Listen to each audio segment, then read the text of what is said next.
I don't know about you, but I like my FBI directors who don't take the Fifth Amendment when they're asked to appear before a grand jury about a guy named Donald Trump that may have committed and was indicted for committing obstruction of justice and espionage down at Mar-a-Lago. And now we've got new reporting coming out because Politico worked very hard along with some other media agencies to make sure that those blacked out, redacted entries on dockets about the grand juries investigating Donald Trump, that those black tapes be removed so the public can see it, even if it's now 3 years later and long after Kash Patel was confirmed as FBI director. But now we know that the chief judge at the time, Beryl Howell, still a judge, just not the chief judge, she found not only did he take the Fifth Amendment and eventually dropped it because Jack Smith's prosecution team gave him immunity. So we have get this straight. We got an FBI director, best friend of Donald Trump, who helped Donald Trump hide the documents, hide the ball at Mar-a-Lago, who took the Fifth Amendment and only was forced to waive it and testify to the grand jury against Donald Trump because he was given immunity. I don't know about you, but I like my federal, FBI directors not to have taken the Fifth and not to have been given immunity. I don't think that's a badge of honor that should get you the job. And now we've got the new reporting that Beryl Howell, who was overseeing in her role as chief judge of all things DC federal court, she was responsible for the witnesses and making sure the witnesses go into the grand jury. She supervised all things grand jury, not just Donald Trump's grand jury, all grand juries, including the Trump grand juries, including the Mar-a-Lago Trump grand juries. And so when Kash Patel kept playing footsie with Jack Smith, oh, I can't make it next week, can't make it, sorry, cancel, to come into the grand jury and testify, can't get a lawyer, I don't know, I'm busy. She had it. And now we know what she ruled in her order. It would have been nice if we had known it before. There's a lot of things that would have been nice if we had known it before. There was a whole section about Kash Patel in volume 1 of the Mar-a-Lago report by Jack Smith that we never saw and still haven't seen. We'll talk about that too. Here on the MeidasTouch Network and Legal AF, I'm Michael Popok. Kash Patel back in the news. Our FBI director, formerly right-wing podcaster. So how did we get here? Well, Kash Patel, got into Donald Trump's orbit because he worked on the investigative committee concerning Russiagate way back when, worked for Devin Nunes, who now works or had worked for Donald Trump with one of his media companies, Truth Social. But at the time, he got on Donald Trump's radar as a reliable person. I also learned something I didn't know before. Kash Patel's full name. Donald Trump likes to call Barack Obama by his full name because he thinks it's going to remind people that he's a secret Muslim. Well, Kash Patel, your FBI director's name is Kashyap Prabmod Patel. I have no problem with that. It just happens to be his formal legal name, and it was listed in the docket, so I wanted to repeat it. So Kashyap is working with Donald Trump against or interfacing with the National Archives and about the National Archives Records Act. Because Donald Trump's claiming, remember, at Mar-a-Lago that he gets to take everything out of the White House, all the classified, declassified, top secret, all the nuclear codes and war plans. He gets to take them all with him because they're his documents. It's mine. And he uses Kash Patel to run interference with the National Archive, who wants it all back. Because they're the people's documents. They're the public documents. They're presidential records. Historians need to see it. Maybe future prosecutors need to see it. We need to see it. Academics need to see it. Whatever. That's how we operate. Donald Trump had Kash Patel go, for instance, on Breitbart and say, no, it's all unclassified. He unclassified everything. And here's, does anybody really believe this? Here's what he actually said on Breitbart. Trump declassified whole sets of materials in anticipation of leaving government that he thought the American people should have the right to read themselves.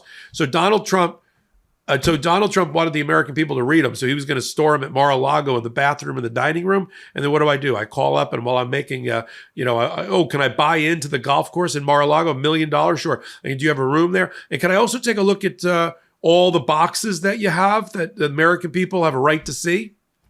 This is just so insulting to the American people.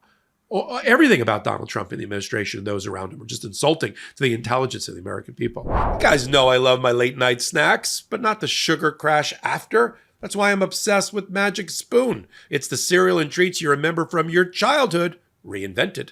Each serving of their high-protein cereal has a wild 13 grams of protein, 0 sugar, and only 4 grams of net carbs. Perfect if you're carb-conscious or living that low-carb lifestyle. And the flavor straight out of the Saturday morning cartoons. Fruity, cocoa, frosted, nostalgic, fueling, and totally satisfying. Now let's talk about their treats. They're crispy, crunchy, and packed with 12 grams of protein. I toss them in my gym bag, my glove box, even my nightstand. With flavors like marshmallow, chocolate, peanut butter, and dark chocolate, you really can't go wrong. Get $5 off your next order at magicspoon.com/legalaf or look for Magic Spoon on Amazon or in your nearest grocery store. That's magicspoon.com/legalaf for $5 off. He goes on, though, at Breitbart and says the White House counsel failed to generate the paperwork. Oh, it's the lawyer's fault. Right, it's Pat Cipollone's fault. He failed to generate the paperwork to change the classification markings, but that doesn't mean the information wasn't declassified. I was there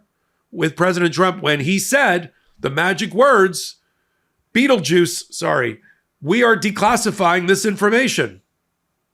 Okay, so that I assume was some version of his testimony to the grand jury that Beryl Howell's all upset about because he played cat and mouse long enough with Jack Smith, and she found him almost in contempt. She says it is contumacious or contemptuous. I usually say contumacious.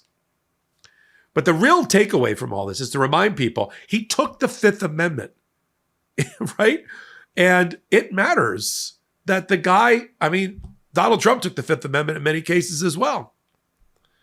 According to Donald Trump, that's what criminals do. If you have nothing to hide, why are you taking the Fifth Amendment?